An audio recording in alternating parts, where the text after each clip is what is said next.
Chat games.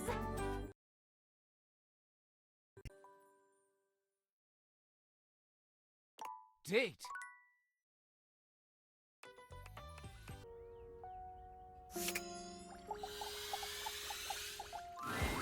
Betty reclines luxuriously on the bed when you first see her.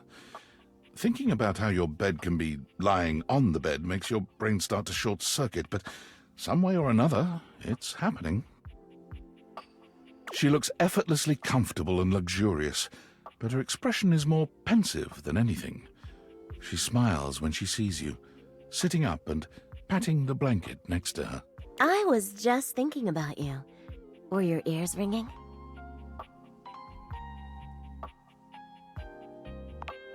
Oh, was it? That's funny. My heart races when I think of you, too. Well, since you're here now, maybe you could help me out a little. I've been trying to have more peaceful nights, but it hasn't really worked out. I spend a lot of time before bed indulging myself in some detailed fantasies. Oh, well, I have this crush who doesn't seem to notice me. Sometimes we're so close I could just reach out and kiss them, but nothing ever happens. So, in this fantasy, I tell myself I'm finally going to get their attention. I do all kinds of things. Maybe one night I touch myself and call their name when they're next to me. Maybe I bring someone home and let them catch us in the act. Sometimes I invite them to join, and sometimes we just don't stop. But our eyes meet. And they know that when I'm gasping and moaning someone else's name, what I really want is to say theirs. To let the entire house know who it is that has me so worked up.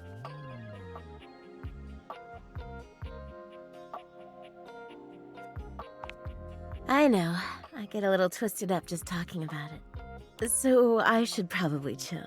I've got all sorts of fantasies queued up for every night. But no matter how much material I feed my brain, I never seem to carry that blissed-out, warm feeling into my dreams. I tried getting into lucid dreaming for the longest time, actually. I practiced for years. But it never worked for me, not once. It is, isn't it? But I guess it isn't necessarily a fix for my problem. Just would have been nice to have that in my pocket for when my dreams turn dark. Ah, well, my lucid dreaming attempts are long behind me now. I do wish I could get a little peace at night, that's all.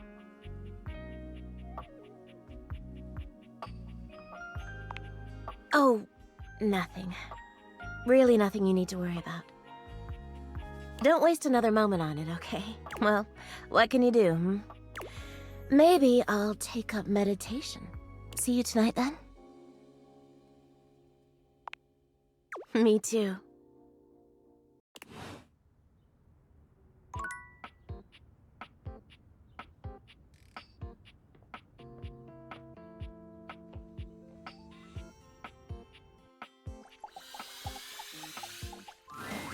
You again? So, what brings you back, poser? See? I'm being nice. Ugh. I'm a duck. Quack. Riveting. What, you trying to be ducking cool or something? I say you could call me that, dumbass! Pretty damn sure I didn't.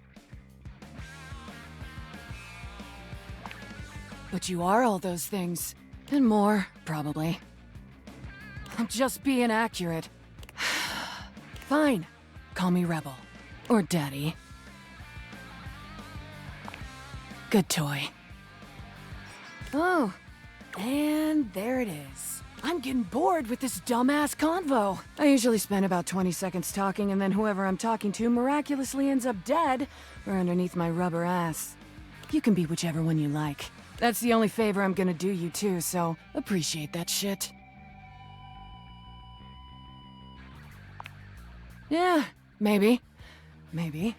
But I'm rubber, bitch. I'll bounce right back. In fact, I'm gonna get the duck out of this one-bill town. You wanna talk to me again? Too duckin' bad, poser. Rebel's out. Rebel ain't coming back. Poof! Rebel's gone.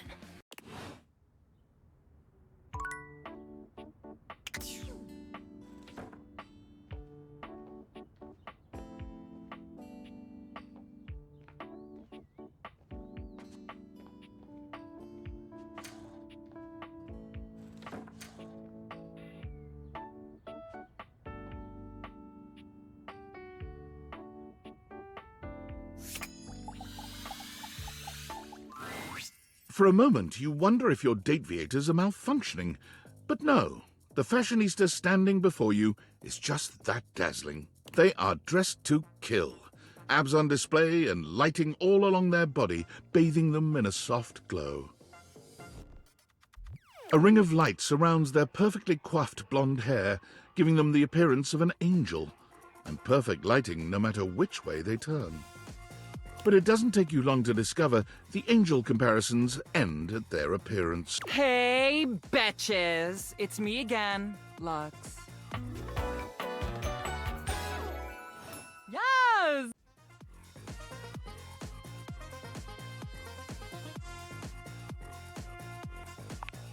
Wow. Seriously? Keep it down, okay? Can you not see that I am alive? No. And honestly, you're being super disrespectful. We don't use that word anymore. We use the term influnker. Incandescent, naturally flavored, like unbelievably naturally charismatic entertainer. Aw, and your voice sounds stupid. So I guess we're even. Except that I am way more popular and successful than you. So I guess we're not really even then, are we? But it is too late. Lux has already left the chat.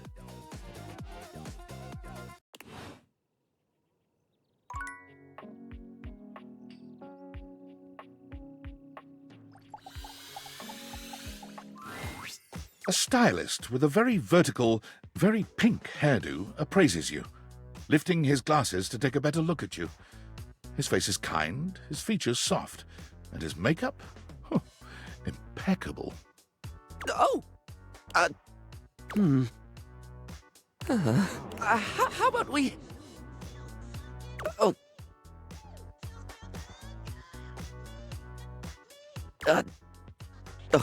Oh dear.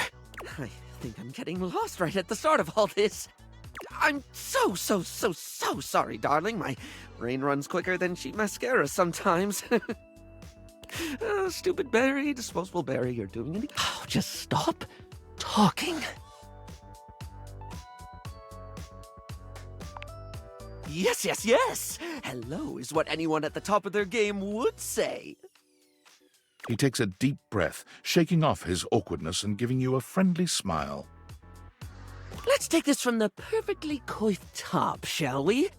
My name is Barry Styles. I am your one-stop shop for looking good, feeling great. Not that I have to work too hard at that because, and I don't know if I made myself clear enough on this point, darling, but you are looking fabulous.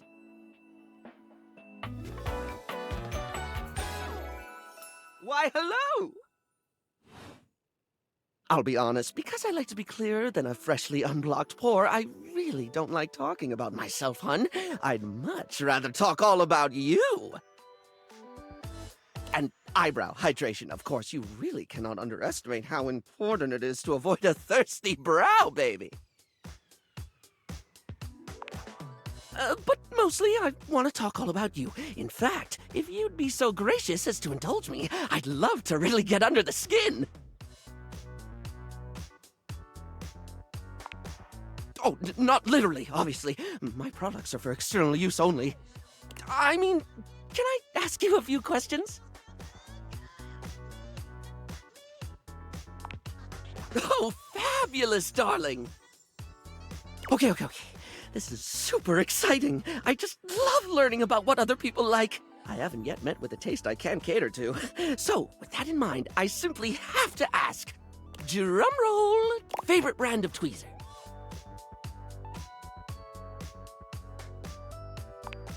Let's hear it, my little kitten. Tweeze me!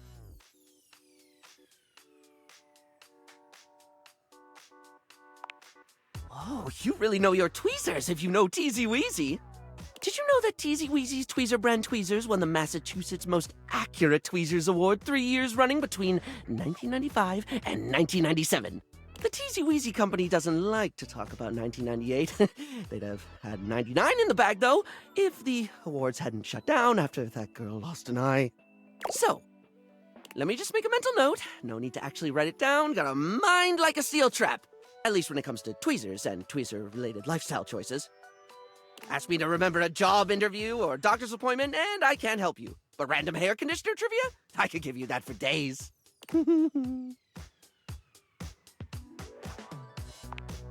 Oh! Oh no. I've been put on the spot. Oh, wait! How about this? While it's bad for your hair if you wash it every day, you can safely condition every day with no washing required. This is great because I think people should use conditioner as much as possible. Not so much for the health benefits, but the fact that it just makes hair feel really, really nice, doesn't it? Freshly conditioned hair is the chocolate milk of texture. At least that's what I always say. Well, I don't always say that. That was the first time I ever said it, but I'll keep saying it now. What were we doing? Oh, right. Time for your second question. Ask me this time. Barry, what's your favorite lipstick color? This is a good one. A classic of a beauty question. We can't have a beauty Q&A without knowing your favorite lipstick color, can we? Mine is pink. Impressive, no? That's what I said. What, pray tell, is yours? Oh, not one for the traditional? I can certainly respect that. There's nothing that says lippy can't be any color you want it to be, after all. Now, don't tell me, darling. Let me guess your fave. Blue. No, green. You strike me as a green. Or teal. Or black. Oh, please say it's black. I've not gone goth in forever.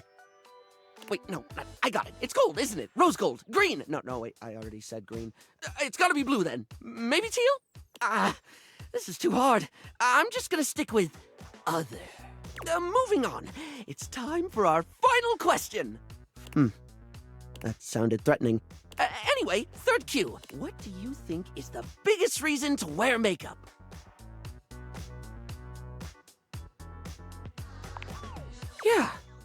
Yeah, I get that.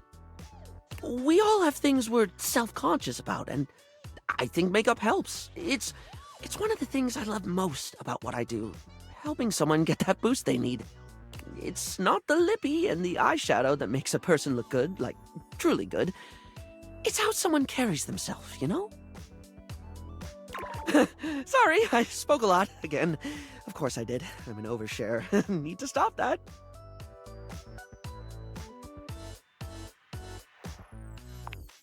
Barry still looks embarrassed, but a sweet little flush comes over his pale cheeks, and he smiles at you. Well, darling, that about wraps up the cues. It was gonna be a big 20-question thingy, but I just didn't do it, I suppose. Plus, I forgot half the ideas I had for it when I thought about combs for an hour. Really? That's wonderful, darling. I had a lot of fun, too. Oh, I really hope we can have another fabulous chat again.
You wonder for a moment if your sink has overflowed, but that's not it at all. There's just a being made of water standing before you. She's ethereally beautiful, but there's something hard to pin down in her gaze. It almost feels like she's watching your every move, waiting to see what you'll do. Hi, honey. You looking to cook something?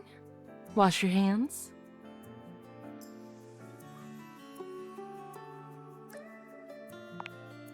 Everybody wants something. Just a matter of what? So, just let me know what I can do for you, sweetheart.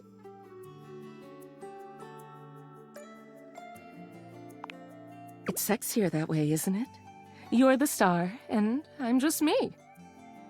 Besides, it's better you don't know. Keeps the mystery.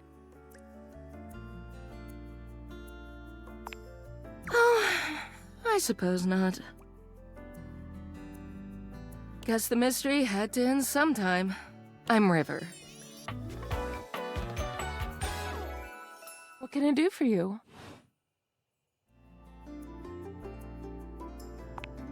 Just River. Like, chair. Chair. World-famous pop star, known for her #1 hit, Belief. It's a little surprising. Everyone in this house knows Chair. You know, the best thing about Chair is she's always changing her look through the decades. She always knew just what we wanted to see and served it to us. I really admire that about her.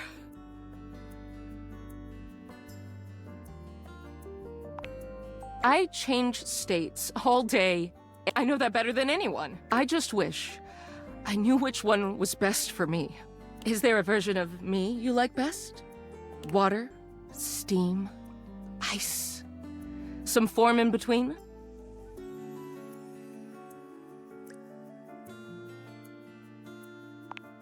Oh, sorry. River wasn't exactly holding your gaze before, but she seems intensely uncomfortable now. She looks everywhere but at you. Look, I've been here way too long. If you don't need anything from me, I'm going to go. She is gone.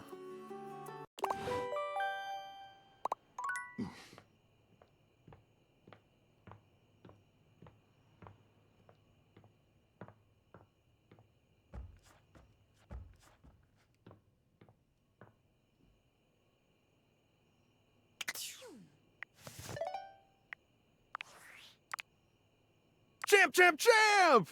How goes it? I guess I don't know how to speak to the youth today. Valdivian would like you to complete an exit survey based on your time here. How would you rate your time with Valdivian? All right, everyone has an opinion. And now that one belongs to us. I appreciate you participating. One more question. If you were to recommend, I don't know, Tom for a job somewhere, how likely would you be to send his resume along? Ah, that's just fine. I'll be straight. There was no exit survey. I just need some help. Now that I've revealed my own vulnerability and gained your trust, how likely are you to recommend Tom for a job somewhere? Ah, can't win them all. I'm sorry for the abrupt intrusion, but there's an urgent topic I need to discuss with you immediately. Is everything all right with the Dateviators? Are they operating efficiently? Completely? I don't believe that's correct. I'm not one to be trifled with. Well, as you know, I'm able to remotely monitor their functionality, and I've been noticing some deeply troubling readings coming from the Quantum Catalyst Activator. That's very sci-fi, but essentially, the Quantum Catalyst Activator is the internal hardware that allows you to directly acknowledge a thing's existence, and recently, it started to emit metacognition readings unlike any I've ever seen before. I'll keep an eye on things over here, but please inform me if anything unusual happens. Oh, and if they get too hot, throw them in the freezer immediately. Your life depends on it. Sorry, it's not safe to talk anymore. I'm in a really sketchy neighborhood, and this phone is super duper expensive.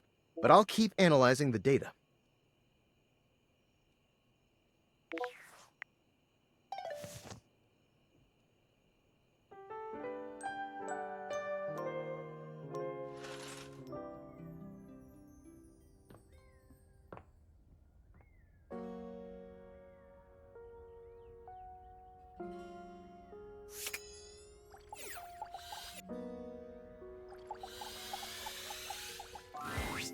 Betty is already speaking to someone else when you walk in. There is an easiness to their dynamic, an intimacy, really. They have the air of old lovers, or perhaps very, very good friends. We've been over this so many times, Betty. You know how I feel about that. I just need some time, all right? Why should a bed as gorgeous and free as you be so worked up over anyone else's opinion of her? You could snap your fingers and have 10 lovers here in 2 seconds. I could. And have. Benoit, stop it. But honestly, you know it's not about sex. I can get that just fine. But that feeling of falling asleep in the arms of someone you love, there's nothing else like it. Benoit's gaze leaves Betty's face to land upon your own. They give you a smile that feels as if they know all your secrets. When Betty turns to see you, she goes from surprised to happy in record time, and Benoit places a gentle hand on her shoulder before they walk off. Just think about what I told you.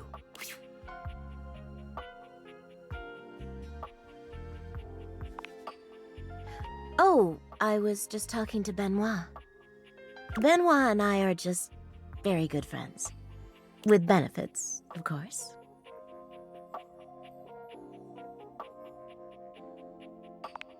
Are you jealous? Please don't be. It's just a bit of fun between friends, you know? But if that's ever something you're interested in... oh God, listen to me. I'm sorry, I shouldn't be going there right now. I'm sure you didn't come here just to hear tales of my sex life. What can I do for you, honey? Did you want to relax? Maybe take a nap?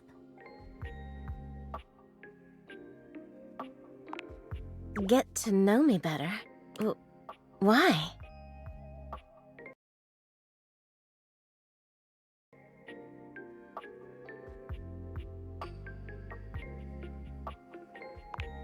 Oh, I don't know. It can be hot to sleep with someone you know nothing about. And of course, some people fear intimacy. And getting to know people is a step on the road to intimacy. Well, you know what I am, what I do. You know I'm a free spirit. What else can I tell you about me? I'm a big reader, actually. I love all sorts of things, but romance is my favorite. Even when I'm not reading, I can't help but write sexy little stories in my head for my favorite characters. I love fantasy, too. And sometimes sci-fi. Anything that stirs the imagination. That's what I love most. She sighs wistfully, looking somewhere past you. Sometimes it feels as if those sorts of relationships are only for books, you know? But I can never quite seem to get there. Perhaps I've been standing in my own way. That's it. That's all. Just loneliness. Haven't you ever been afraid of ruining a good thing? I'm just not ready yet. There's an undercurrent of sadness in Betty's eyes, something much bigger weighing on her that she seems uninterested in divulging. Oh, it's almost time for book club, if you'll excuse me. But before you go back to your overworld home, it appears that Rebel blocks your way. You? What are you doing? Couldn't get enough of me, huh? Thought I told you to get lost. Yeah, you weren't. But guess what you missed out on?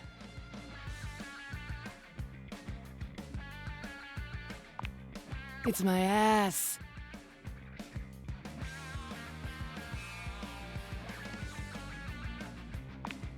Let's call it a learning experience. Try not to be such a ducking rube. I hope you've had as much of a blast as I have.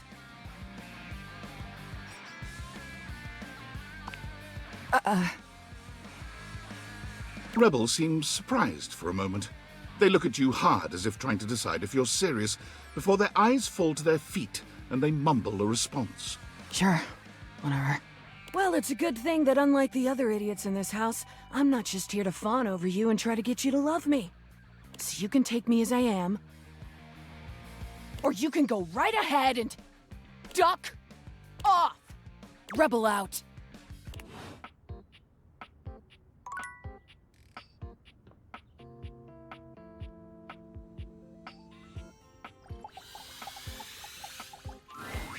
An angular beauty sits in contemplative silence, her head resting on one hand.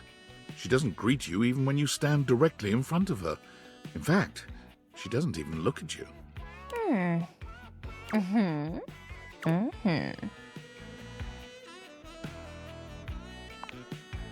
Oh. You're disturbing my thoughts. Wow.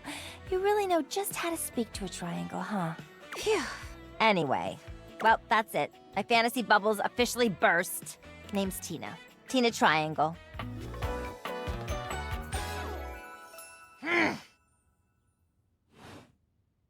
Whoa there! My content aware has given me a tickle.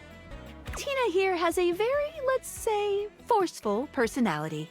It could be seen as that of an abuser that's taken in a humorous way.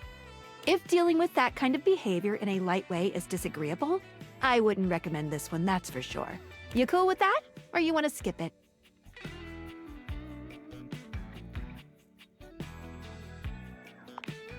On with the show! And before you got here, I was having a nice little fantasy. Tina forms a small triangle with her fingers. A love triangle. Greatest shape in the world, especially when it comes to love. Matter of fact, it's the only shape I'm interested in. Oh yeah? You're smarter than you look, cutie. But enough about you. You ever watch Love on Triangle Island? Oh, it is. Let me paint the picture for you. 18 sexy singles get together on an island. They gotta pair off into groups of 3, and every week a love triangle gets voted off. The last throuple to get voted off wins $1 million, but that ain't all. They offer 'em money and bring in their exes to try and break up the throuple. It's all just so deliciously dramatic. Yeah, before you interrupted me. But now I'm here thinking about you instead. Go on somewhere else now. My fantasy was just getting good and I'm trying to get back to it. Maybe. Bye.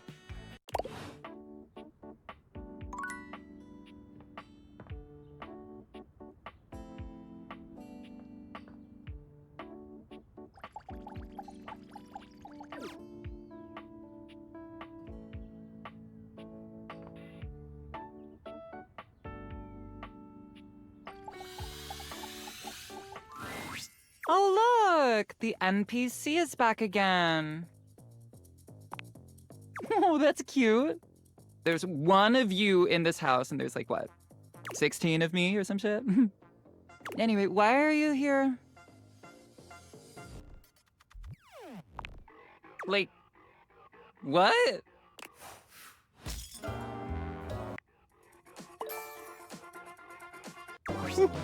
Sorry, that was pretty fast. Didn't have time to prepare a quip. A well-dressed figure saunters into the room, tossing his locks over one shoulder as he shoots you a look that makes you shiver. There's an aura of danger about him, as if he delights in the misfortune of others, and is eagerly anticipating yours. Well, well, well. I can't believe it. You really did it. You got dumped, kid. Majorly rejected and just tossed to the side.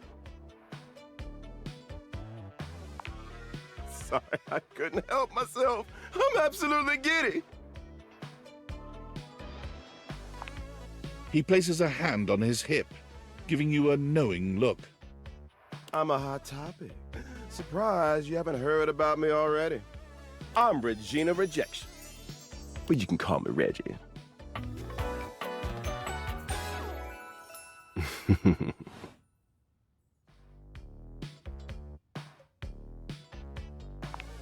You've seen a lot of eye rolls in your time, but Reggie's feels like the most hateful one in memory. You think I care about gender norms when I'm dressed like this?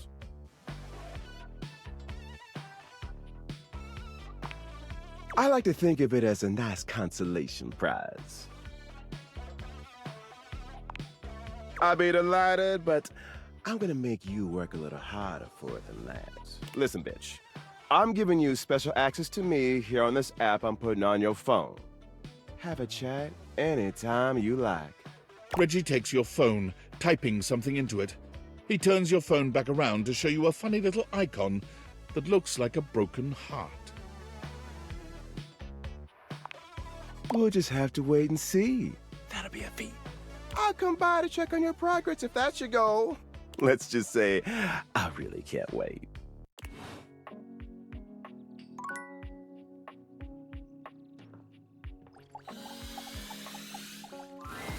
A charming, well-dressed duo stand with their backs to you, peering through the curtains and pointing at something outside that you can't see.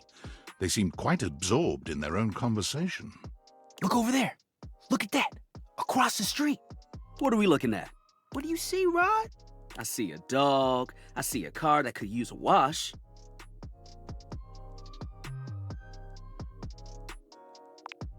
The fuck? One of them turns to you, holding up a finger before turning back to his friend. Hi, 1 second. Now, why in the world do you think I would care a single thread about an unwashed car? I don't know what you want from life, Kurt. The shoes, my dude. The shoes. Oh, you were looking at the neighbor's shoes. Those are nice. Right? That's what I'm saying.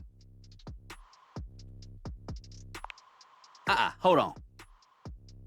Those are way better than those shoes we saw last week. Ain't that the truth? Only time I wish Wendelin would have fogged up. Those kicks could have kicked rocks. What was that about? Rod, don't be so rude. I'm just giving what I was receiving. You'll have to excuse Rod. His tact leaves a lot to be desired. There you go, talking about me like I'm not here. Nah, I'm talking about you so you can hear. There's a difference. See, that's why your seams are unfinished. My seams are unfinished? My seams are unfinished? Keep talking. See what happens. You ain't gonna do nothing. You love me too much. Yeah, okay. Don't say that too loud. Everyone else might start believing it. What? Why would you think that? Rod's my best friend. Kurt and I have been together forever. Yo, what up? I'm like his brother. But not my brother. If we were related, you might actually be polished. We both know you wouldn't look good unless you were next to me. Who told you that lie? Say, who do you think looks better? Me or this delusional drape I call my friend?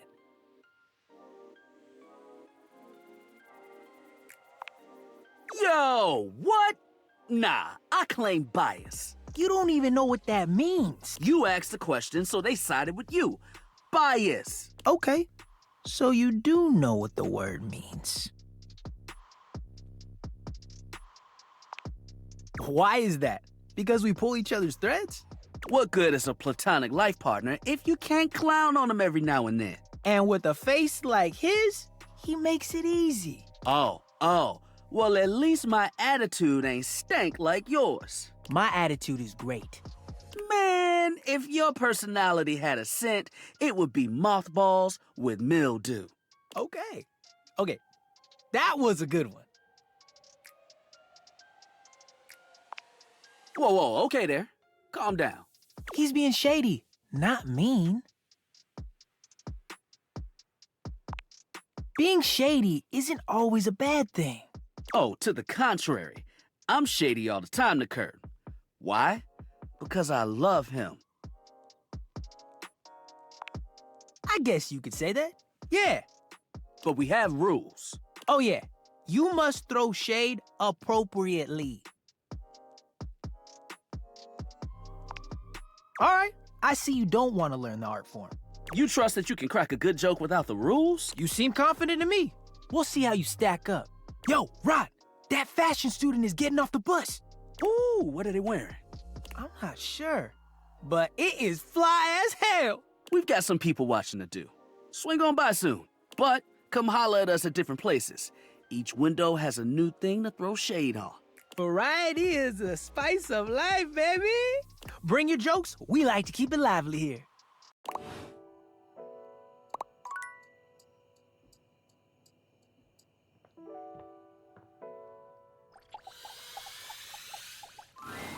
The first word that comes to mind when you see the large cowboy standing before you is solid. This guy is big, and he looks built to last. You might be intimidated were it not for the kind expression on his face and the sweet way he doffs his hat at you. No one's ever asked you this, but if you had been asked to imagine what your table might look like as a human, you think this would be pretty close. We've known each other for a real long time now, but we ain't ever been properly introduced. So, first things first, name's Abel, and I'm your table. Howdy.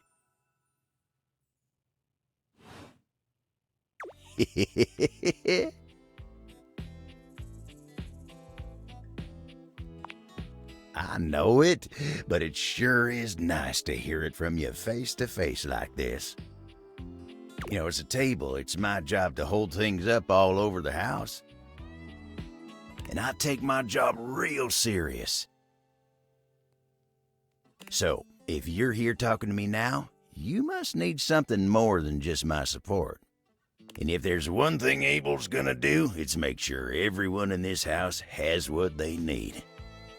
So, what can I do you for? There's gotta be something.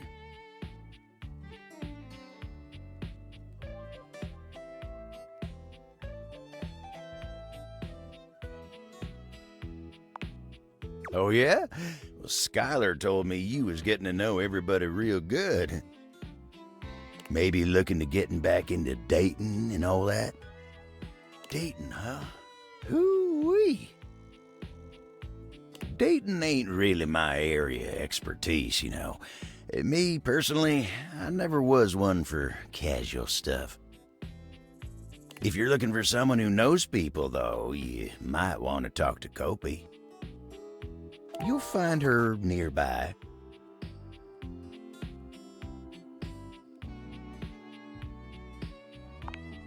Oh, heck, I don't know. All that talking and whatnot, trying to fit each other's history into bite-sized portions, oh, it just ain't my speed. Then you really gotta talk to somebody who knows what's what with dating these days. Kopi will get you on the right path. Oh, and tell her I say hey when you see her. You take care now.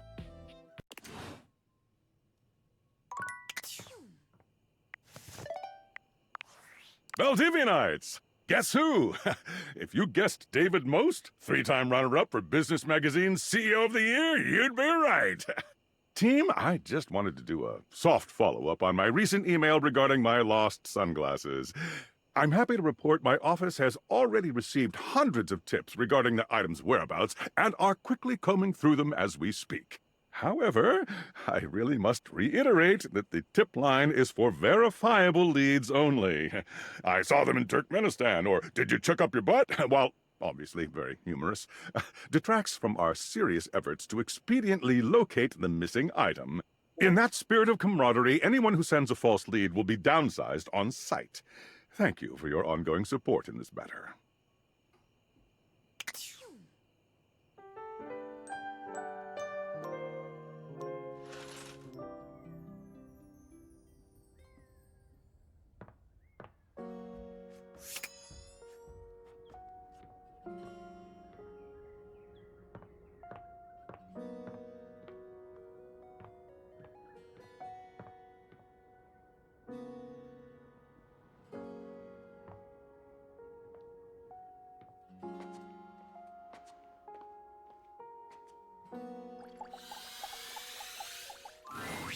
A charming barista grinds coffee in your kitchen, working so busily she doesn't even seem to notice you. You stand there for a good few minutes before she spies you, startled out of her intense focus. Oh, hi there. Welcome to Roofbox, the home of all your coffee needs. I'm Kirby, happy to help. G'day.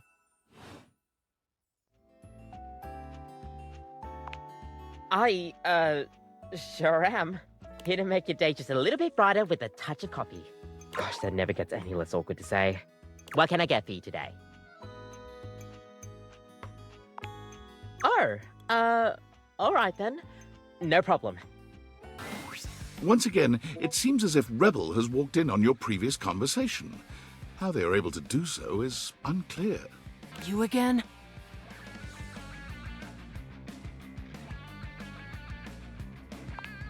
And you're in my wet dreams. Well, I'm here. Choose an option, butt blaster.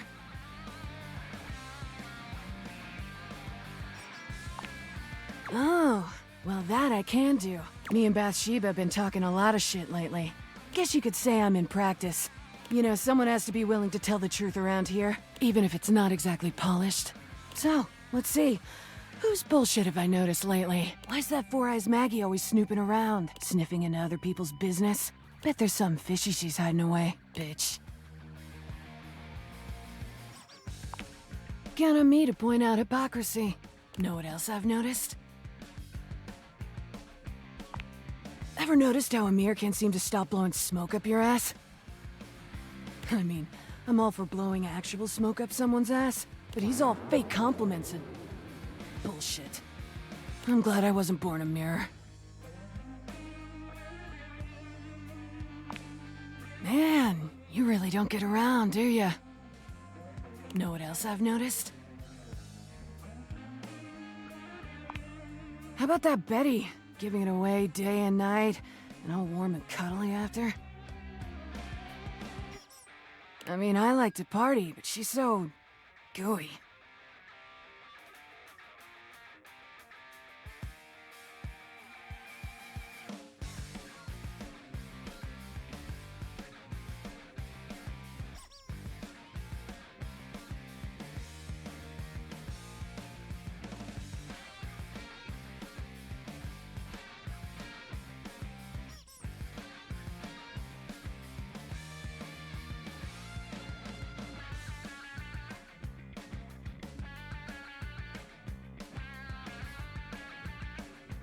Like, aren't we all just trying to mash our bits together?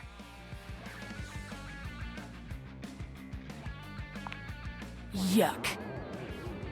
I mean, of course she is. Know what else I've noticed? You met that golden trophy twink Stepford? Like, when's he gonna realize he's so hungry for a daddy? And come play with me. He's just wasting his time with all that sports balling. I'll help him find himself. Know what else I've noticed? Know what I'm not a fan of? Who've always acting like everything's so great. Like, doesn't that fake positive act make you sick? You haven't even met the vacuum?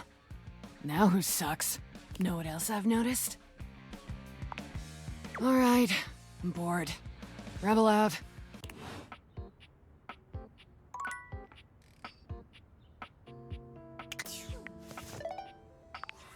Are you there? Please answer. Hurry!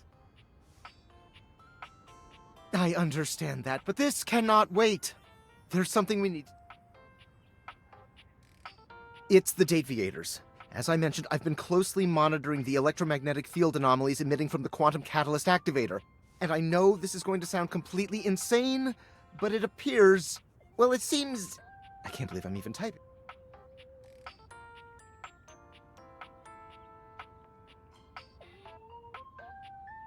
Based on the data I'm looking at, you may actually be able to use the Dateviators to bring objects to life. No, you're not listening! I don't mean to engage with an object's sentience during intended usage. That's what the Dateviators were created to do, and they've been working perfectly. I mean to 100% literally transform objects into living, breathing humans. Frankly, we don't know if it's scary. We have absolutely no idea the ethical implications of turning objects into people. Would they have rights? Do we need to feed them? And if so, how often would we need to feed them? Is only lunch enough if it's a big lunch? We're sleepwalking into a minefield of existential dilemmas here. Not to mention, I didn't even program the Dateviators with that functionality. Maybe the government augmented my original schematics with secret military tech, but I'd have to do more tests to be sure. I'm sorry, but we'll have to pick this up later. I'm not under any sort of duress or anything, but I had a huge enchilada for lunch and I'm exhausted. I'll reach out again when I'm able.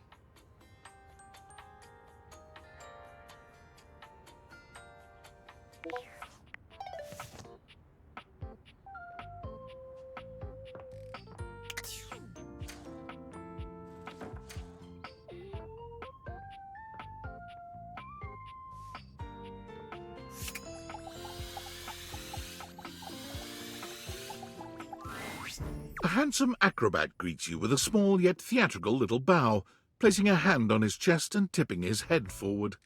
He has the aura of a veteran showman, but he doesn't look particularly pleased to have you as his audience. Greeting.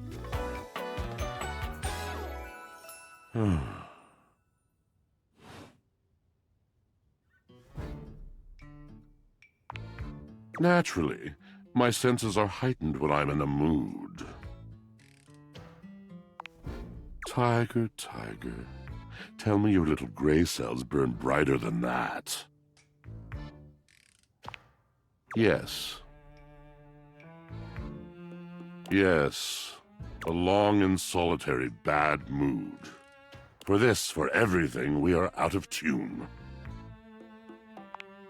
You aren't serious. You jest. You want to hear my story? Well, forgive me if it is. I'm sure you have much more pressing things to do. I'm used to being left with my door open, so to speak.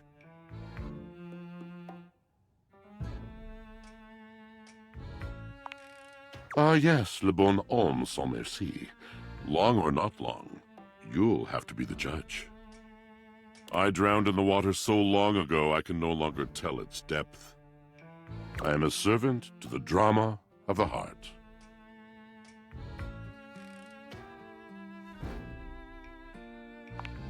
Good, bad, what's the difference? I am awash in the scurryings of lives. Countless lives, countless stories. I am filled with water, the fundamental state of all things. Water, the tears you cry when you are born, when you are made, when you are broken. It is the sweat that drips from brows and shaking knuckles in alleyways, in schoolyards. It flows over its own frozen self down dry and grateful throats. It drops from noses in blazing sunshine onto lemon-printed bathing suits.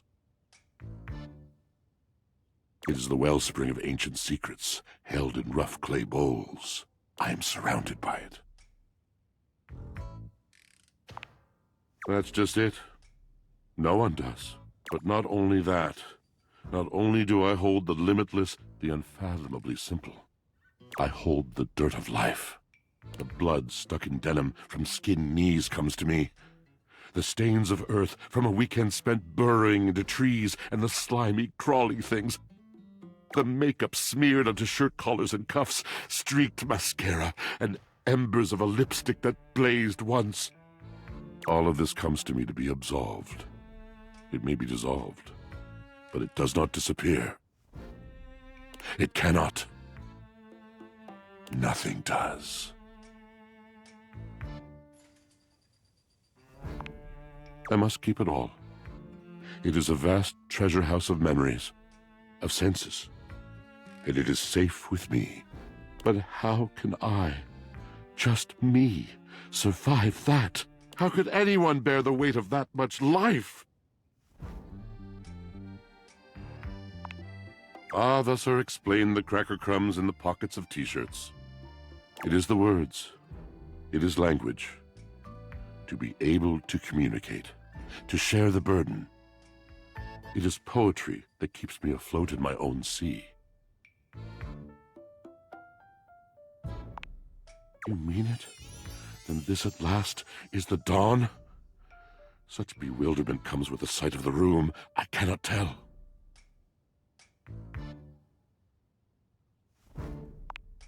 I have lost my only friend.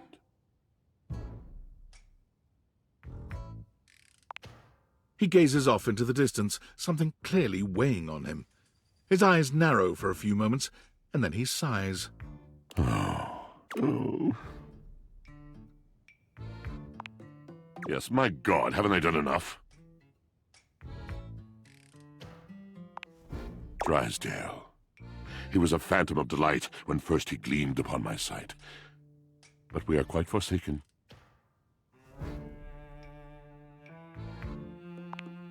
We were a duo. An acrobatic team rivaled by none on Earth. We were swift, smooth, and strong. I wish you could have seen him fly to the vault of paved heaven. Our performances were legend. They came from many rooms away to watch us, to applaud us. And joy filled me as wine in a glass overflowed. Past tense. But the physical connection between him and me, it is like nothing I have ever known before or since. I no longer partake. Wine was something I shared only with him. Like so many other things, he does not need poetry like I do. When he talks, it is a breeze to my tempest, and to him my tempest seems but a suggestion, a rumor of rain in another man's country. We both made mistakes. Neglect, betrayal. I cannot even claim to have left behind the anger that was born in me. Oh, yes, I told it not. My wrath did grow, and I watered it with fears, night and morning with my tears. Yes, it's been years. As I said, traveler, a long and solitary bad mood. All moving things come to an end. A knotted willow. I miss him every day. Though you have been a rather dismissive and flippant creature, I find I am still charmed. I didn't know I could still feel that way. Perhaps you're right. Beware, beware his flashing eyes, his floating hair. Thank you, sincerely, for listening. It has been so long since anyone has stopped, has heard me.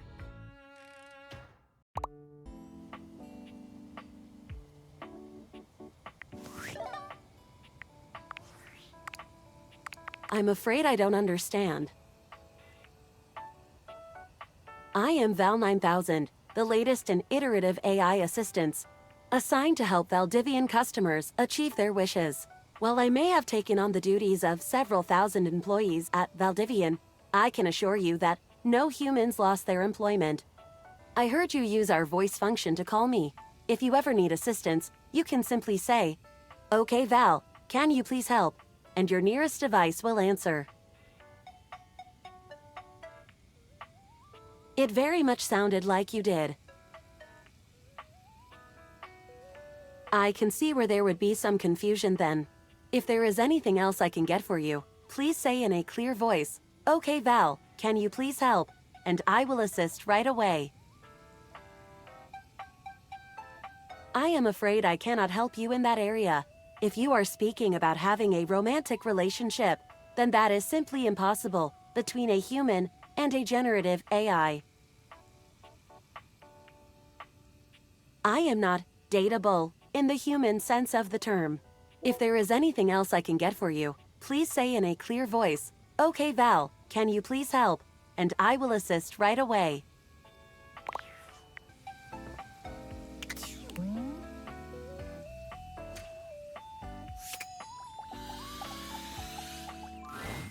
There's something strange about the handsome figure you see standing before you.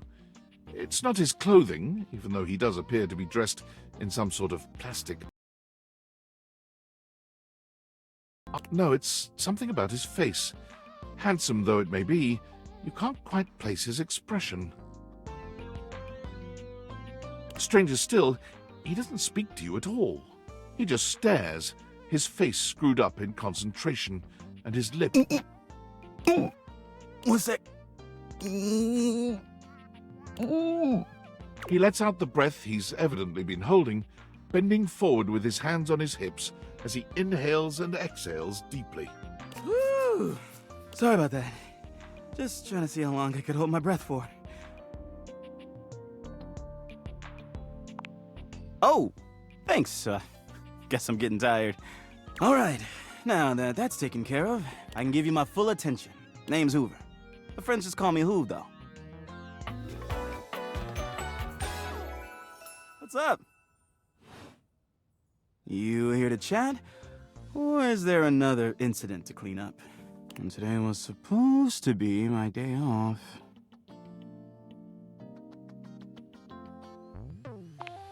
Sure. What about? You know it. I've been everywhere except the crawl space, I think. I mean, you never know. There are always places I might not know about. I have heard rumors about a haunted attic. Nah, but I'm sure that's nothing but hearsay. Did I? Just a rumor, I'm sure. That's right. Crime scene investigation. I love my work, but it can be hard to put it away at times. I do tend to keep it all in my bag. You wouldn't believe the sorts of things I'm called for to check out. The evidence I pick up gets to be real interesting sometimes. Hair, bits of your dead skin, fingernail clippings. I don't mind. Part of the job. I also end up finding buttons, lint, paper clips, coins. You name it. If it's smaller than a quarter, I've probably got one somewhere in here. I wouldn't worry about that. Plenty of room still. Yeah, a bit. It's been a long week. But I enjoy working hard. Makes that can of oil at the end of the day taste all that much better. Well, I used to do a lot of things for fun. I used to love watching a good game, especially with fellow fans. And sometimes I'd have a drink after a long day's work. These days, I don't know. I've just felt nothing to worry about, though. Hey, it's been great talking to you, but I gotta finish up my work and call it a day. How about you come back and see me next time you got a minute? I feel like I haven't gotten out to do something fun in a while. And maybe the two of us could, I don't know, catch a game or have a drink? You got it. Anything needs investigating, let me know.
An armored soldier with absolutely haunted eyes claps you on the shoulder, his iron grip jerking you towards him before you've even had a chance to introduce yourself.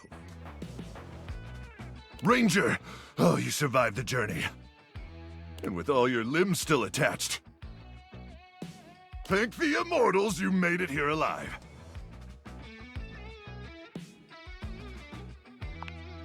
I can see that. Very impressive ligaments. Good. You'll need all the limbs you can muster. He starts suddenly, clapping his hand to his forehead.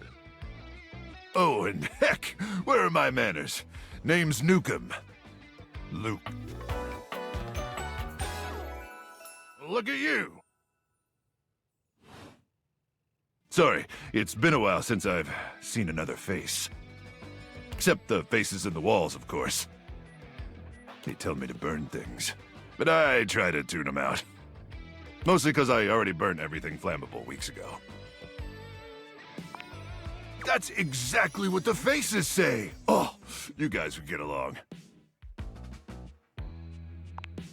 Need all the friends you can get out here. Who else is gonna bury your corpse so the animals can't get it? Am I right? Luke returns your salute.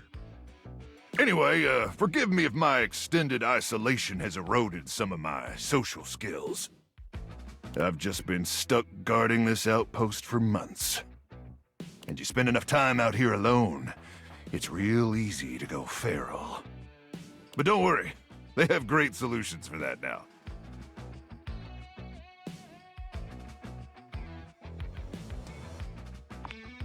Death via nasal spears.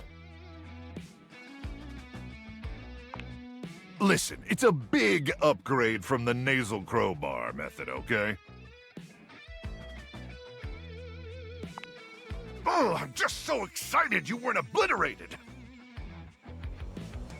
When I heard Colonel Furnace was sending a division from across the Barrens, I thought for sure swarmers would rip your flesh to shreds and use your blood for fuel before you even made it to the first outpost.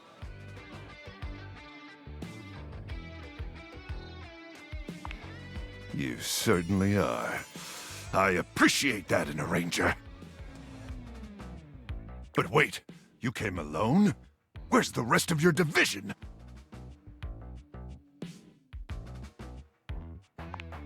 Crook! Ah, swarmers be damned. I'm so sorry, Ranger. May the immortals provide the fallen safe transport to the Underrealm and solace in their everlasting night. Luke begins to tear up. Listen, I wish I could give you more time to decompress. I know you must be exhausted after your journey, but time is of the essence. We have much to discuss, and dangerously little time before our mission commences. I trust Colonel Furnace briefed you on the mission back at the fortification?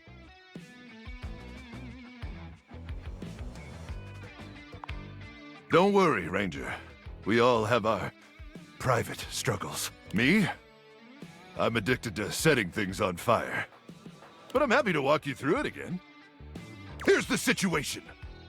I have, in my possession, a handheld electromagnetic device powerful enough to flatten the Barrens entirely. From Cape Death, to the Death Zone, to Deathtropolis, the Citadel of Death. It's called the Magnetron. Here's an artist's rendering. Oh yes, I'm afraid the blast zone would completely decimate Deathtropolis in an instant, killing millions.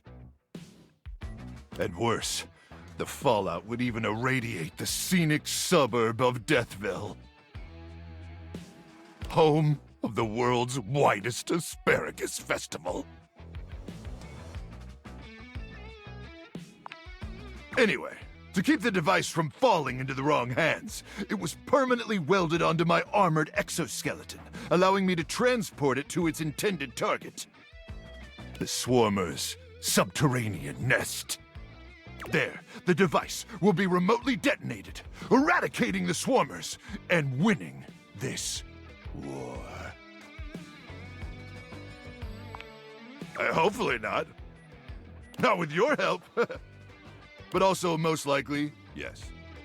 I need you to meet me back here tomorrow at 0700 hours. After a light breakfast of irradiated grubs, I'll walk you through your training and our mission objectives. All right, it's about time for me to begin my nightly patrol. Gotta make sure no swarmers infiltrate our defenses. May the Immortals watch over and protect you.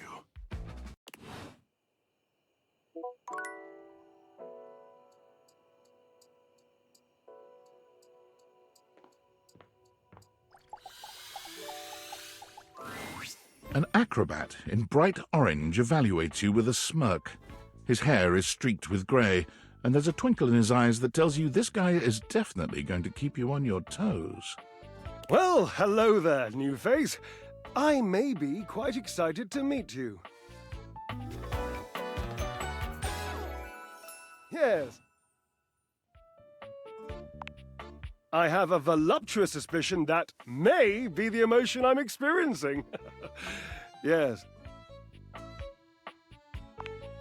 Well, how can I know for sure?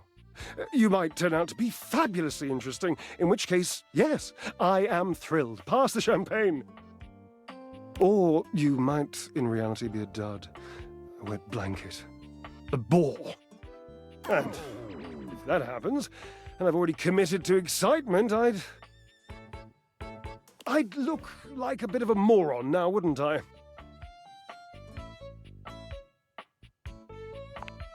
Can't, shan't, won't. Dignity is key. So, tell me, am I excited? Or am I already sorry I asked? And keep in mind, when I'm disappointed, my finely toned trapezii tend to flare unexpectedly.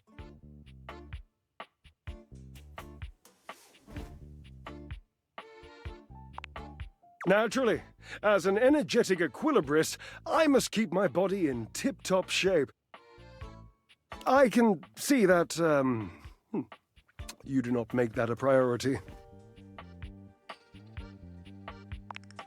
You think this, do you? Such adorable self-delusion.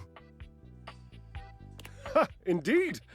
I am an enthusiast for anything that challenges all sides of my glorious vessel. Cherub, I cannot even begin to tell you, but I am nothing if not inventive, fearless, indefatigable. Ha! Devilishly so. I haven't given up hope that I'll yet be able to craft a perfect metabolic masterpiece. Gasp! I've had a sudden flash that I should feel excited, but I am not sure why. Explain yourself. Oh, no, wait. I figured it out. Oh, that's more points for me. Huzzah! Would you, my new lovely acquaintance, like to help me create the perfect challenge for my body and mind? Would you help me invent a tango for the triceps, a conga for the core, a quick step for the quadriceps? Awesome, yes, as in capable of inspiring awe, just like my obliques, yes? Yes.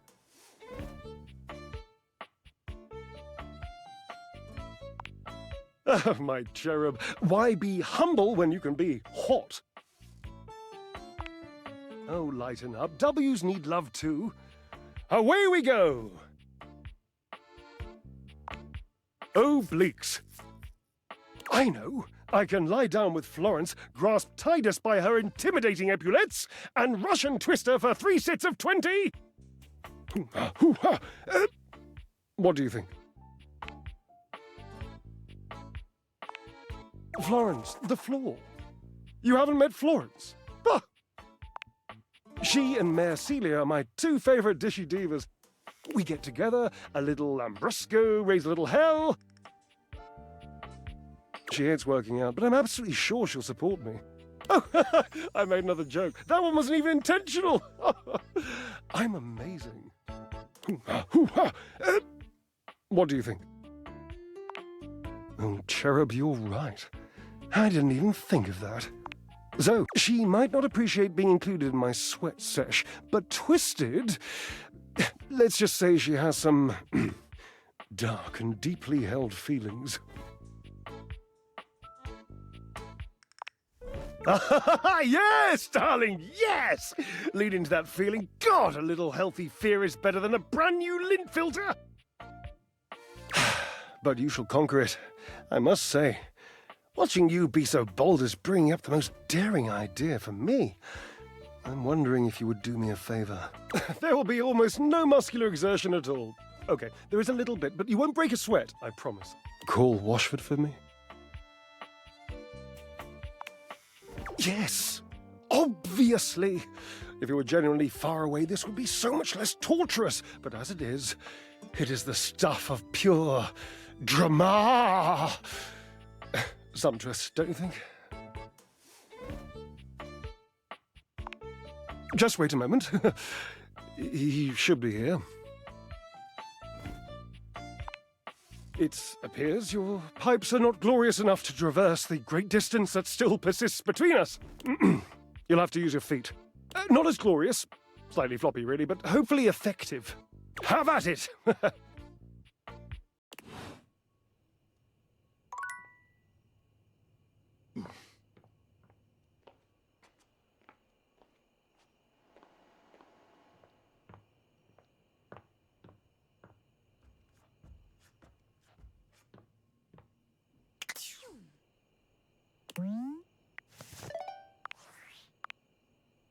Well, well, well.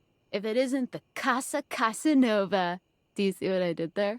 That's wordplay, baby. Whatever, hater.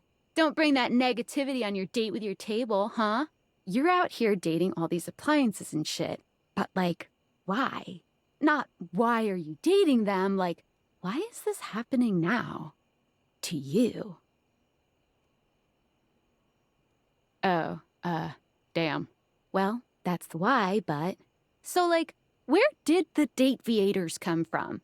Like, what's the point of them? Who made them? And why? Tinfoil hat? Okay, this is some conspiracy shit.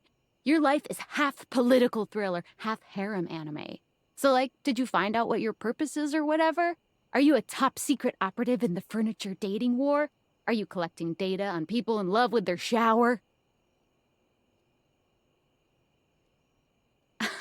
God, yeah. Oh well, guess we can just make up our own theories. Or maybe just enjoy the furniture dates for now. Like what? Oh, like actually doing kisses IRL? I can't take you seriously. Well, this has been fun, but I have a meeting in 3 minutes, and I really want coffee first. So, gotta go fast. Bye.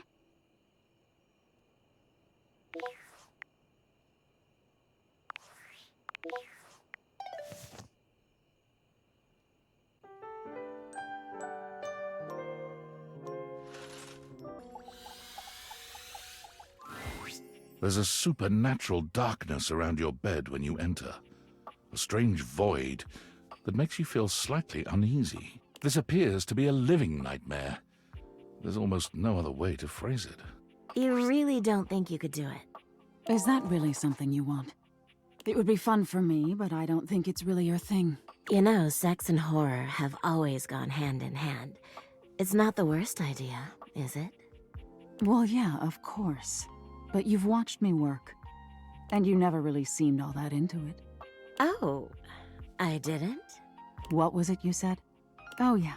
It was, oh God, why are you doing that? Is that really necessary? Now that's just excessive. I remember it differently. You weren't even watching. You were looking through the cracks of your fingers. Give it up, Betty.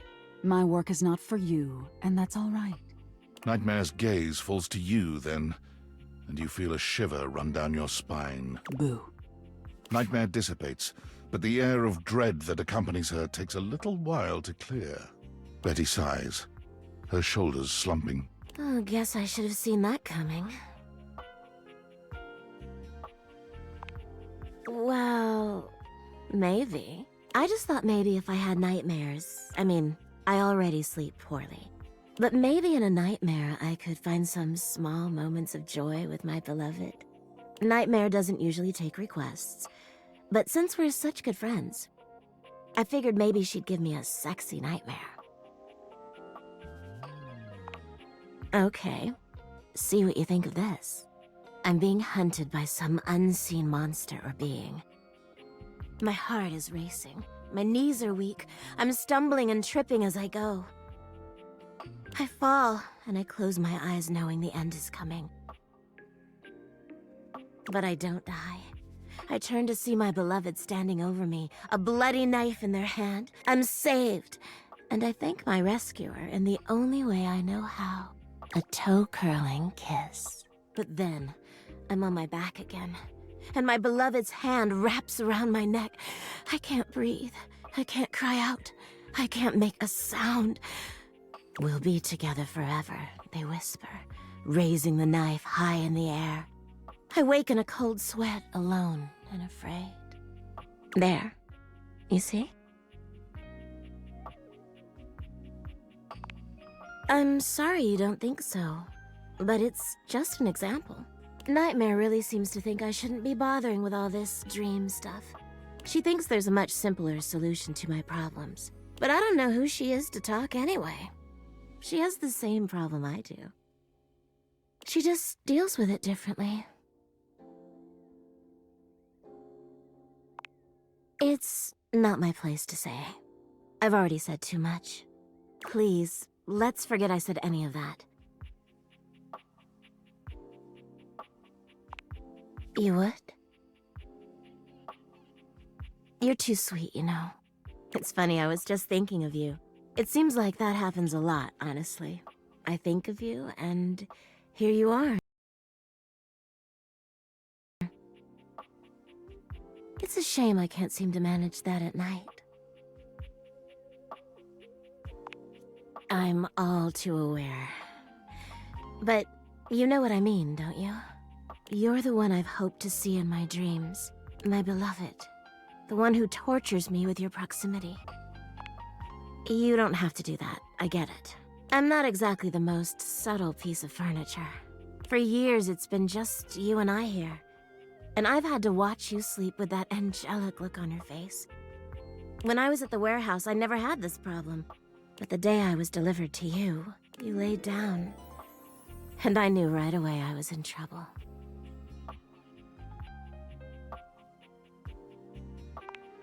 You don't know what it means to me to hear that from you. It's what I was made for, you know? I've had my share of partners over the years. I'm a free bed, you know. But I'm at my best when I'm in love. And since the day I became yours, I haven't had a good night's sleep.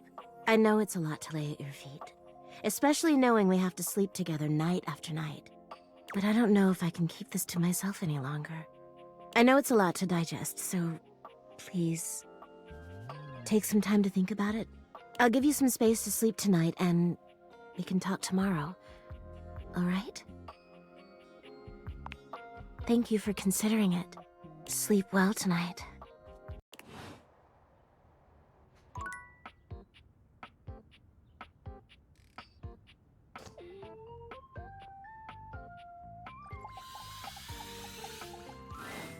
A cool breeze tickles at your neck. You can feel someone here, but you can't see anyone. No. Why are you here? What are you doing? Yes! You scared me. Don't you know who you are? What you are to me? I'm scared the way one is frightened when coming face to face with a divine force. Not now, not here, not yet. Please, please, I'm not ready, not like this. I've dreamed of this, of meeting you, finally. And now the moment is here. I just can't, not yet. I'll be ready when you come back.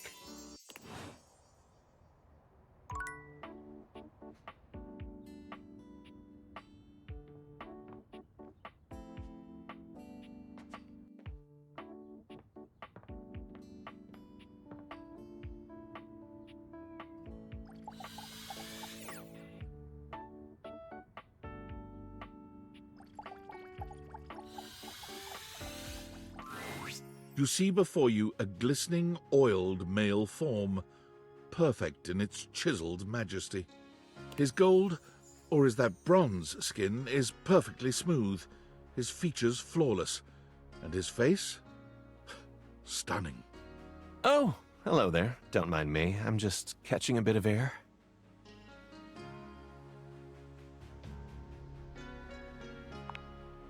Just plain old metal polish, actually. Kind of does that naturally. Oh, nice. It looks lovely. I'm Stepford, trophy of trophies at your service. I've just been standing here all covered with oil, waiting for a good sunbeam to come along. That's a winner's name if ever I've heard one. Nice to meet another champion. So, what brings you around these parts?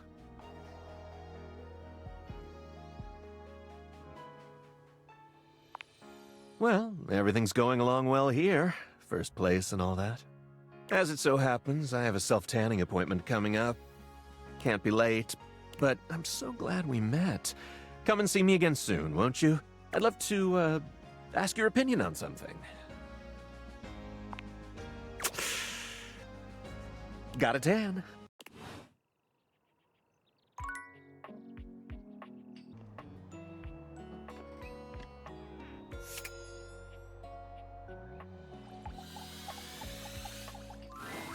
A handsome stranger with a model-esque beauty stands just a few feet away from you, posing with a hand in his hair, as though he were in the middle of shooting a perfume ad.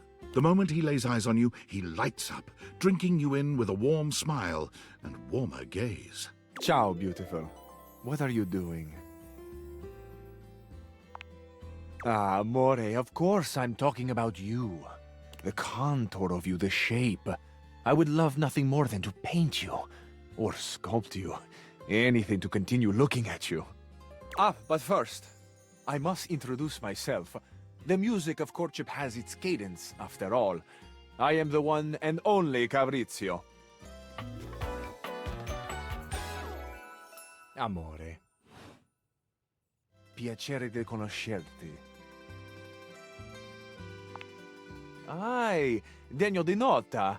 What a beautiful effort you're making to speak the language of a new friend. Now that we are introduced, we must get to know each other, eh? Let us begin with a simple question. Un aperitivo. Do you, and so much is contained within your answer, have a favorite flower?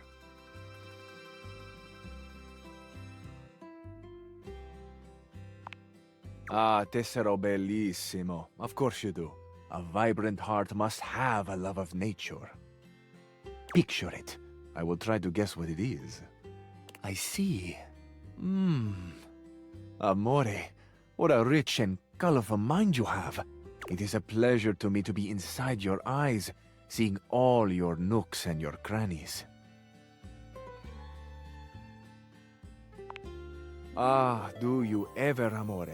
And exquisite crannies they are. And somewhere buried in one of them, like a golden treasure waiting to be found, is this flower in your mind. I see red. No, not red. Oh, amore, how specific you are. I do see red, and also I see orange, the color of sunset. I see blue, the color of the ocean at night, or the sadness at the bottom of your eyes. I see yellow and pink, the colors of the wings of the lefate, glimmering in the early morning light.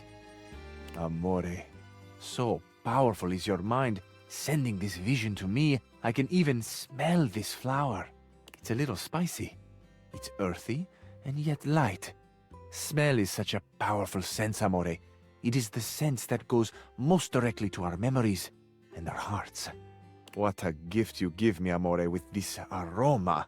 You are thinking your most favorite flower is Uccello di Paradiso, the bird of paradise.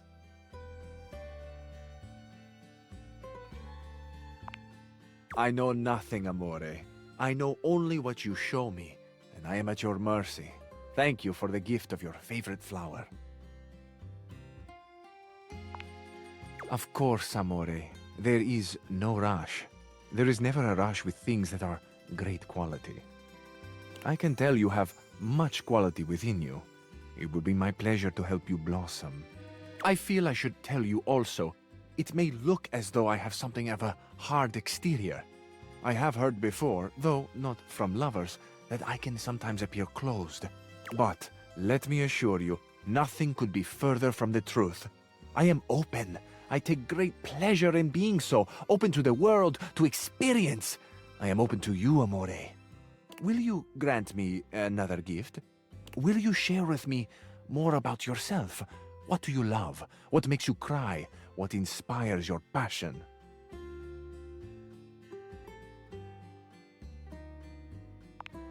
Another time.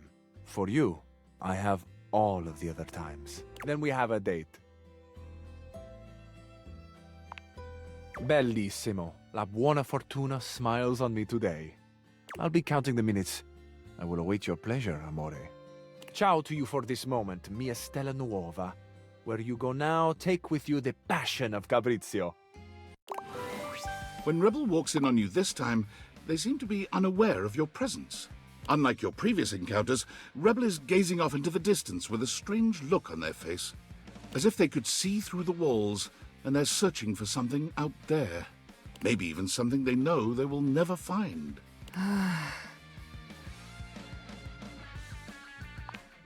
Straight away, any hint of softness in Rebel's face dissolves. They turn on you, the mask already back in place. With a disdainful laugh, they raise an ironic eyebrow and put their hand between their legs in a gesture that can only mean one thing.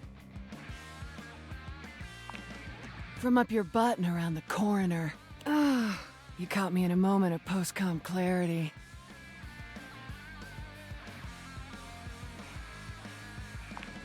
Only thing I get sad about is when the poppers wear off. And then it's just until I can find someone new to pound into next week. You want to be the next merry-go-round? Let's go for a ride. Grab the headboard. Your time with Rebel is, well, any description would probably leave out one of the many modalities of mattress mashing that you experimented with. We will say it was creative and exhaustive, and leave it at that. When it's all done, Rebel shows you the door with as little intimacy as an automated checkout machine spitting out a receipt. You wonder how long it'll be before you can walk normally again.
You see a concerned face peeking through what might be a cryogenic tube, containing tape both sticky and cassette. The face notices your presence and begins to speak. Yes! This is Choice! I am officially found! You got it, compadre. Hey, mind letting me out of this thing?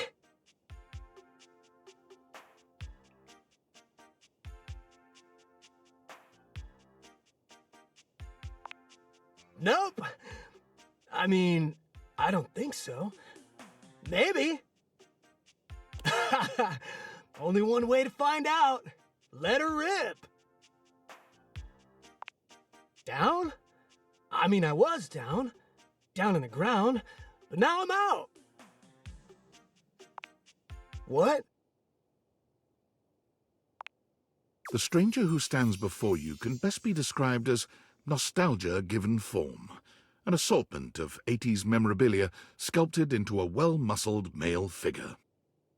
Woohoo! Yeah! I'm free! The 80s is surviving and thriving, baby! Oh, yeah! Although his cassette tape ribbon obscures much of his face, you can still make out a friendly expression and handsome features.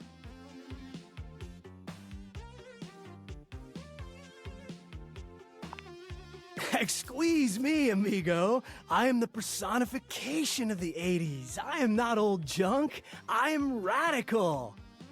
I may be a tube, but that makes me tubular, wouldn't you say? He pulls an electric guitar from somewhere, playing a very loud and intense note as he strikes a pose. Better yet, don't think too hard about it at all. 80s fever reigns! Yeah! Yo!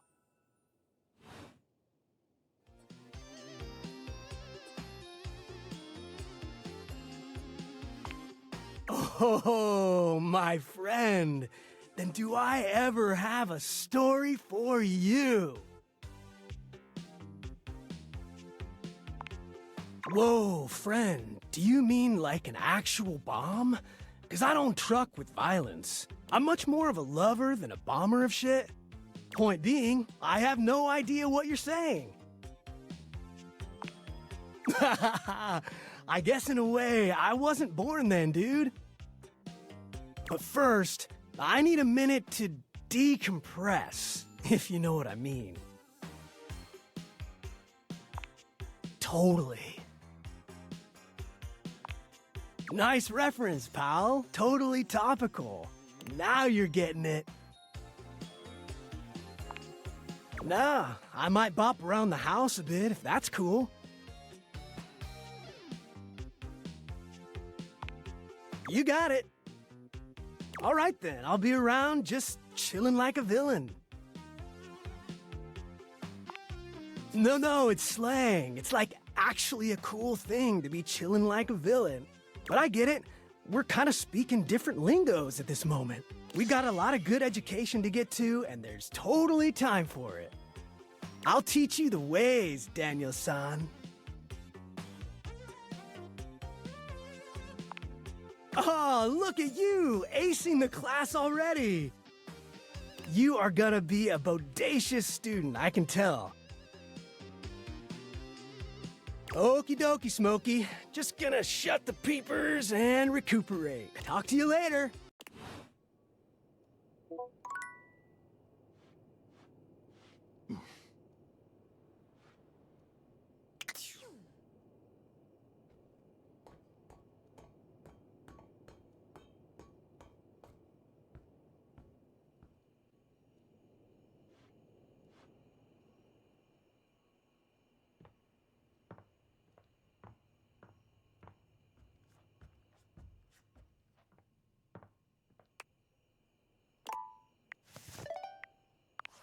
Valdivianites, it's David Most, your beloved CEO, with an important question. What do the following items have in common? Cellophane, eyeglasses, and bottled water. If you guessed they're all 15% off today, only on Valdivian.com, you'd be absolutely correct. But with that spirit in mind, I need to share some difficult news with you today. My sunglasses were handcrafted in Italy by blind artisans, are inlaid with conflict diamonds, and are locked in my safety deposit box. No, the missing item in question is actually a Valdivian prototype. And even more importantly, it's the only existing prototype of the amazing new gadget we're planning to launch for the Q4 Blissmas season. Unfortunately, the engineer who invented the prototype was a disgruntled former employee who destroyed the schematics before disappearing himself. So, as you can see, it is imperative that the glasses are found as quickly as possible. To that end, and after discussing it with the board, we are now prepared to offer a handsome reward for their expedient return. A $50 gift card to Valdivian.com.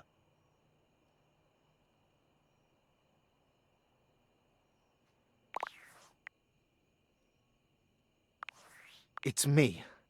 Were you followed? Is this signal encrypted? It'll have to do. Listen, I've been giving more thought to our previous conversation about the ethical implications of transforming inanimate objects into humans, and I've come to a realization.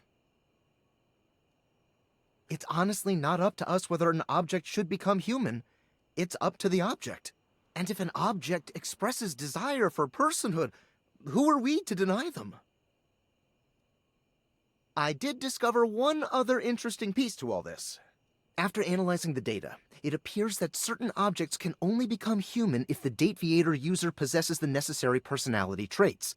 I'm not sure why. I theorize it's because certain character attributes emit an energy vibration on the same resonant frequency as the molecules of a particular inanimate object.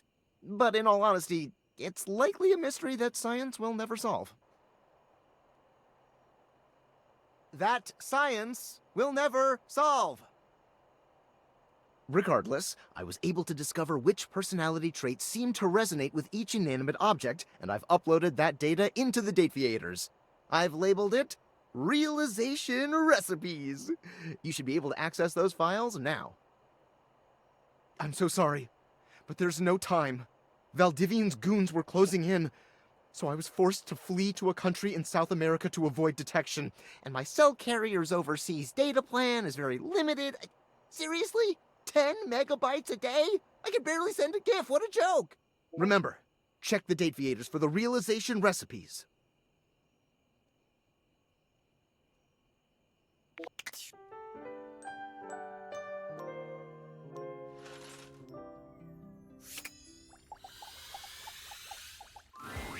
It feels strange to walk into your bedroom with so much tension in the air. After all, this is where you go to relax and recharge. But you told Betty you'd give her the day to consider her confession, and now she waits for you, seated at the bed like usual. You're struck by the realization that no matter what happens here, everything will change from here on out. Thank you for coming. I hope you got a good night's rest. Oh, thank you for saying so. I slept even worse than I normally do these days. I had too much on my mind. And there's too much at stake here. I suppose there's no point in beating around the bush here, is there? What do you think? Of me? Of the idea of us? Is there hope for us to be more than just two partners who sleep together every night?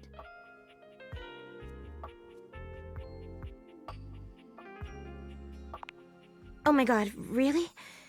You really feel the same? Oh my god, that's alright. You don't need to be where I am. I just want to be near you. Don't you worry your sweet little head about that. I don't expect you to sleep with me every night, or ever. And you being with me doesn't mean you can't be with others. I have my own fun, after all. I'm just so happy we can be together now. I honestly don't even know where to begin. I feel like I know you so well, but I want to get to know you better. And you must want to know me better. After all, I've only ever been a place for you to lay your head at night. You've never seen me for who I truly am until now. Tell me what you want from me, my love. All I want to do is make you happy.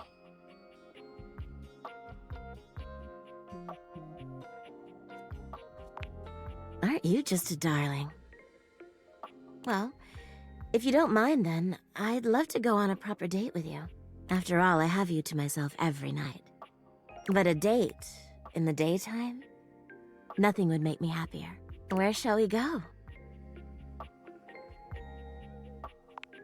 Oh, that sounds absolutely wonderful. Shall we go to the living room then? As you walk through the house with Betty on your arm, you attract quite a bit of attention. Eyes are on you in every room, or so it seems. For her part, Betty seems deeply pleased to be seen with you. She smiles at some, she waves at others. Sometimes she seems like she wouldn't be out of place on a parade float. But when you finally arrive in the living room, you're blessedly alone. When you take a seat on the couch, Betty immediately seats herself next to you, cuddling up to you without hesitation. What should we watch? Honestly, I'll watch anything. I'm just so happy to be here with you.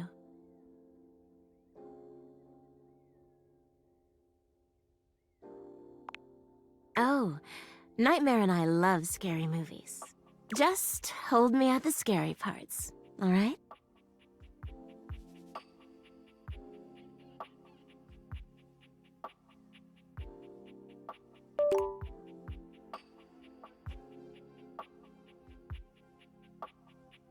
The movie is enjoyable, but Betty's presence makes it all the more so. She rests her head on your shoulder, sweet and inviting, and you can't help but wonder.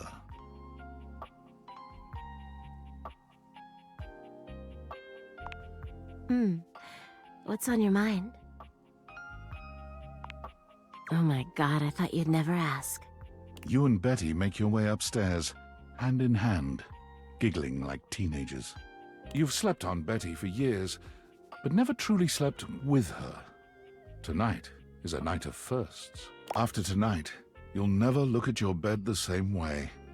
Your room becomes a tangle of sheets, of bodies twisted into new and exciting positions. When you finally do go to bed, you sleep better than you can ever recall. Betty's soft warmth surrounding you, even in your dreams. This truly feels like the start of something beautiful.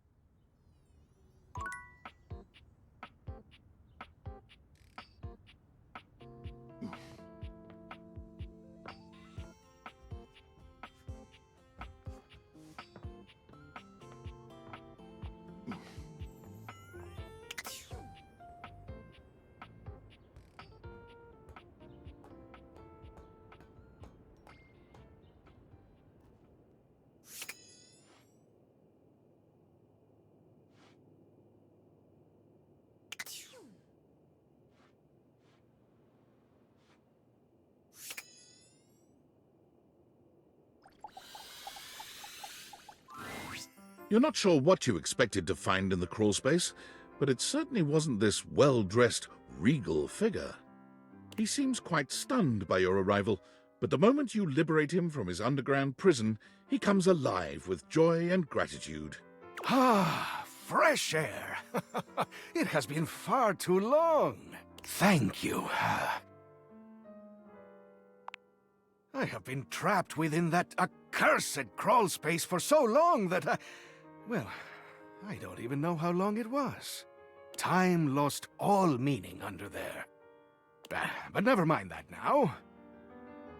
I am Keith, and I owe you a real debt of gratitude, eh? Ha-ha! Eso! Hang on! My content aware is going off. Keith, the skeleton key, has a bit of a personality quirk that I would like to warn you about. But I also don't want to ruin the surprise. So I'll ask you, would you like to have the dramatic effect? Or would you rather know from the start?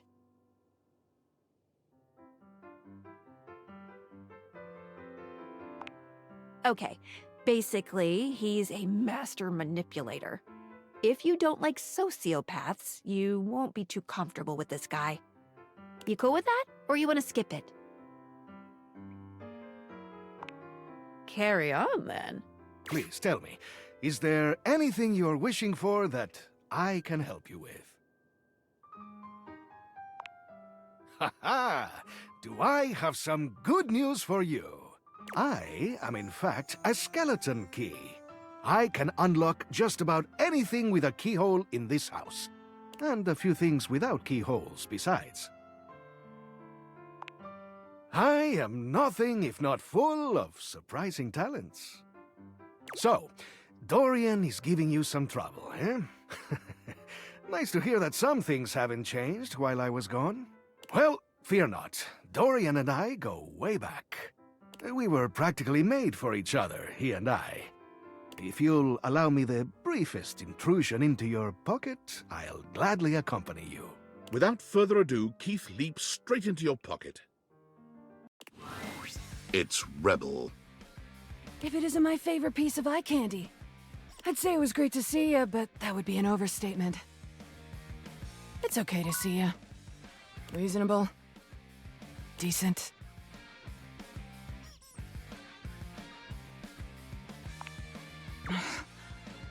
Why you gotta keep doing that? You know, I've been watching you, and I see the little hero complex in action. It's kinda hot, in an unhealthy sort of way. But tell me, is that what you're doing here with me?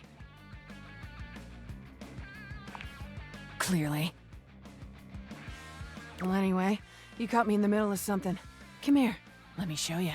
Rebel unzips their fly and drops their trousers, lowering themselves into the bathtub. I'm peeing in your tub. See how I'm staring you in the eyes while I do it? It's definitely personal. Relax, it's just duck water. It's good for your skin. And anyway, you didn't really expect me to use Jean-Loup like that, did you? Just to be clear, I have used Jean-Loup like that in the past.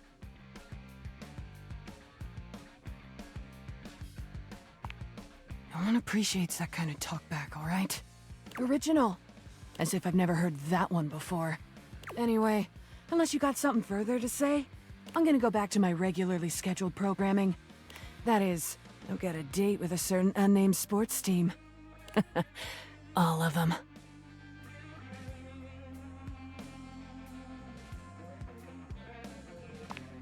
Rebel turns away, leaving you the image of their spiky collar and leather-clad backside.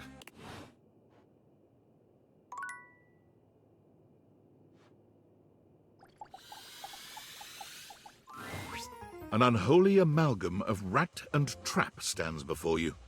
He regards you as you do him, with surprise and disgust. He holds his hands up to his chest in a distinctly rodent-like gesture, his nose twitching at intervals. Holy frickin' shit!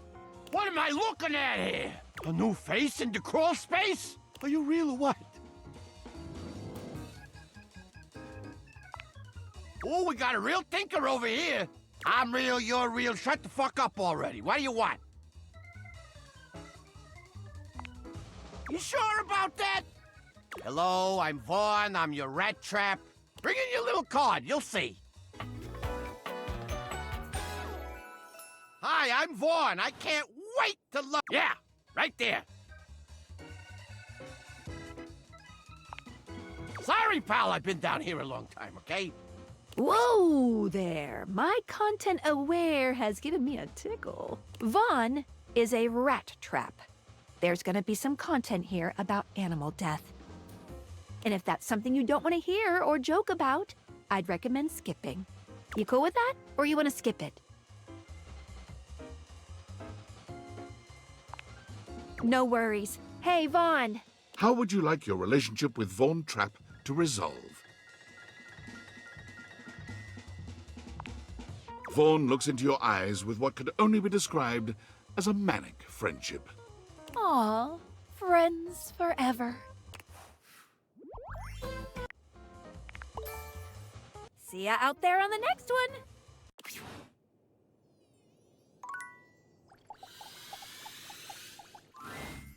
Well, look at that. You've made another friend. A true portal in arms. Just like myself. Keep it up. It feels better and better the more you do. Trust me. Dorian is less clothed than the last time you saw him, but when your eyes meet, he doesn't seem the slightest bit embarrassed. It's almost like he wants you to see him like this. Oh dear. You've caught me in my, horizontal state. I try to stay hidden under the rug, because this isn't a part of myself that should be, out in the open. But even us doors have to cut loose from time to time.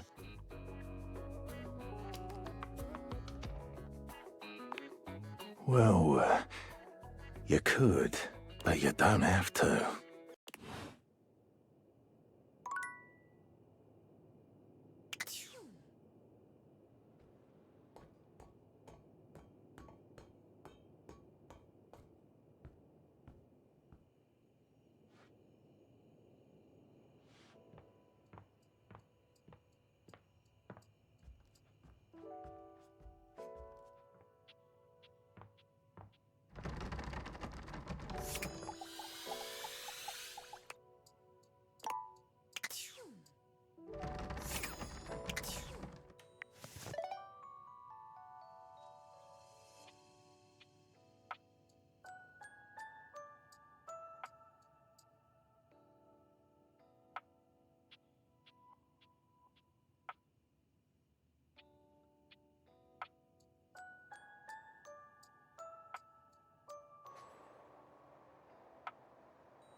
You're back!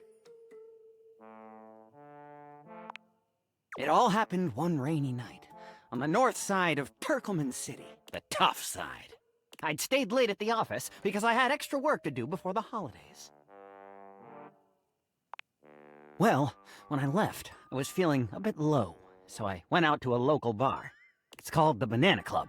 They make a mean Shirley Temple, heavy pour. Devastatingly potent? Yes. A recipe for disaster? I know. I shouldn't have indulged. I should have known better. But after I'd had about 7 of them, I went out for a stroll. I don't know where I was going. Just trekking the streets with my dog. Suddenly, I came upon a fine dining establishment called the Questionable Dandelion. They've got an incredible buffet. Lots of strange ingredients from all around the world. They're always trying new things. Like Diplodocus berries. And Jimson weed cupcakes. They also sell Excedrin by the pint, the headache medicine. Oh yes, very. But good for headaches. I was walking around, or sort of drifting, or rather, floating, or... I guess you could say I was making my way about town. Aimlessly, you see? Well, I came across an alley I had never noticed before. It was dark, and had a rather threatening look about it, so naturally I went down it.